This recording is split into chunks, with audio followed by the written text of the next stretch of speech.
একটা মেয়ের জন্মদিন, কিন্তু দিনটা ঠিক আগের মতো থাকে না। কেন জানো?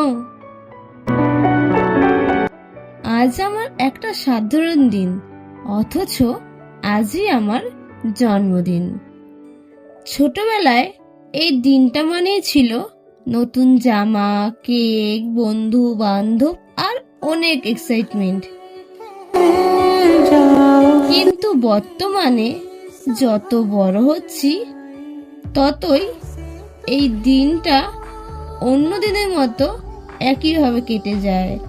সেই রকম ভাবে কোনো আনন্দ থাকে না। অথচ মা আমার চেষ্টা করে নিজের মতো করে তার সন্তানের জন্মদিনের আনন্দ দেবার।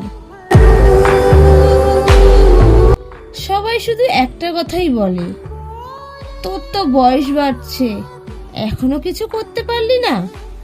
আমি হাসি আর নিজের সমস্ত কাজ করে যাই, কিন্তু মনে মনে একটা কথা ঠিকই ভাবি, কত স্বপ্ন এখনো বাস্তবে প্রকাশ করা বাকি।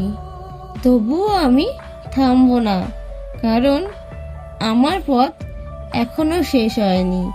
আমি এখনো শুরু করছি নতুন ভাবে।